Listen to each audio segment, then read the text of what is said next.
KZ Guy 2 here, No Nonsense Know-How, and today I want to share this project I just finished up, putting up a section of cedar fencing you see behind me. I want to show you the reasons I chose the materials I chose, and maybe this will help you out with your project. Give it a thumbs up if it helps you out, definitely appreciate that. Alright, now I took a picket off here so you can see what I did. I used the Schedule 40 2 3/8 OD steel pipes, galvanized pipes, and I embedded those down about 36 inches, so 3 feet down into the ground. And so these are going to stay straight and true for a really long time. Some of the things I don't like about the wood posts is they tend to bow, warp, twist, and obviously rot out in the ground over time. Galvanized steel posts can last upwards of 100 years in the ground. One more example of how superior the galvanized posts are. These are the ones I've removed from mine, and these were set about 25 years ago. You can see whoever set these really dug their hole super crooked, and then they set their posts straight in it. And yeah, you can bet my holes are not like that, but it held up. So, but just to show you, I mean, yeah, of course the bottom down in the soil started corroding a little bit, but no, I mean, 25 years later, these things had tons of life. And this is a very thin wall pipe too. Now, one thing you're going to notice throughout this video is that I'm kind of a weirdo and I overkill things. So I set all these posts on 6-foot centers, and you might be saying, hey, look, you put the good side toward you and have the steel post facing over there. Well, talked to my neighbor first. He said he didn't care either which way it was, and it's going up against a row of arborvitaes and stuff. So, plus I was matching an existing fence that I already had back here. This is going to have to get redone eventually, but this one had the good side facing toward me, so I figured I'd just match this. Another thing about going about 6-foot center instead of 8-foot center like this is these 2x3s or 2x4s, depending on what you use, they'll tend to belly over time a lot more over an 8-foot span. The rails will also tend to start rotting out on the top like you see on this one back here. And for that reason I went with a 2x4 cedar rail, and I actually SHOU bond each of these, which is an ancient method, a Japanese method of charring a board, and then I stain them with TWP 1500.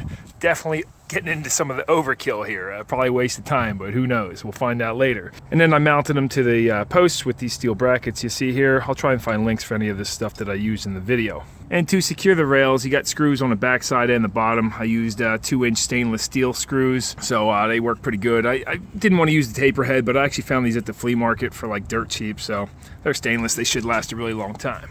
I like these steel brackets for a ton of reasons, but one of the things I really like is if you ever have a post that settles over time, which they tend to do. I've seen a lot of fences. I end up with a bellied section, and you can just go right back over there, loosen this set screw here, and bring this up or down as need be. It also makes it a lot easier when you're putting this whole thing together. If, God forbid, your posts aren't perfectly 6 or 8 foot on center, right in the center, yeah, you can cut your railings right to where they need to be. So that's all nice, true, and pretty. And if you got to take this panel down, no problem. Take those screws out, whole panel will come down, and no problems there. One thing worth mentioning about the posts is after you set these in concrete, you definitely want to let them set for at least 3 or 4 days before you go building on this thing. And if you set your post nice and true and straight, you're going to get a perfectly straight, smooth fence. I use a string line along the top too, so nice and true and straight. For the pickets, I went with these dog-eared or 45 cut 6-foot pickets. These are cedar, 5/8 thick, rough sawn on one side, and I pre-drilled them in stacks of 3. Then I stained each and every one, sprayed them down and wiped them down with some TWP 1500. Nice thing about doing it this way is, you're gonna get stain on all 360-degree surfaces, versus if you just buy a fence panel at the store, you're not gonna get that. So again, very time consuming, but in the end, I think you get a better product. And since they were pre-drilled, I got a nice straight screw line going down the whole fence. Here's what it looks like putting a few panels up.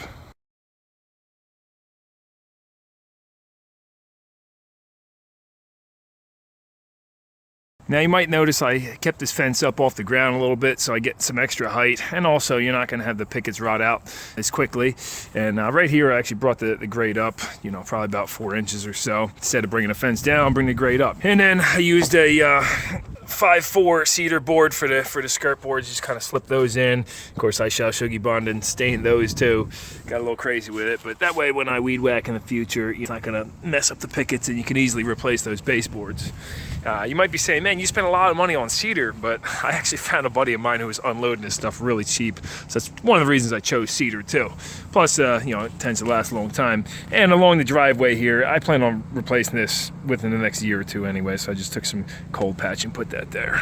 You know, worth mentioning, I was also matching this fence that I put up a few years back too, so I used cedar on that as well, and you know, made this frame out of some 14 gauge 1.5 inch square tubing.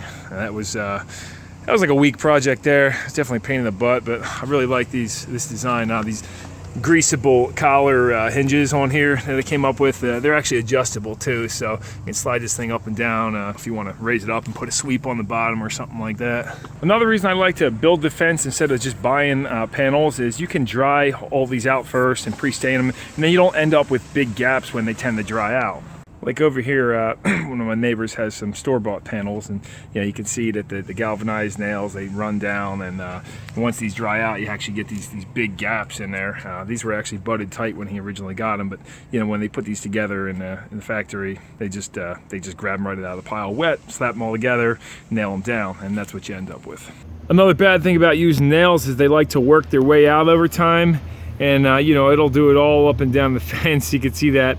I've actually hammered these back in a couple years ago, and they still work their way out. When I set all these on, I ran a string line across the top, the whole section here. And then I noticed when I was done, you know, these boards actually weren't all perfectly the same size. So I ended up taking a circular saw across the whole bottom. I made a jig. I'll actually plug it in another video. I made a little video on how I did that. But I just hung a board off for a straight line, and you know, it didn't come out perfectly straight, as you can see, but whatever, straight enough. A lot straighter than it was, that's for sure. Anyway, that's how I built my cedar fence. I hope it lasts a really long time. Check in the future and hopefully maybe 20 years, and I'll let you know how it's holding up. So toss me a subscribe if you want to see that. Obviously, this is not the most cost-effective way to do it. You might do things a little differently. So yeah, but I just wanted to share what I did, and hopefully it gives you some ideas. I definitely appreciate a thumbs up there. Sorry if I rambled on or I kind of jumped around a lot. It's just the way my mind works. Can't help it. So anyway, till next time, this is KZ Guy 2, No Nonsense Know How, and I'll see you later.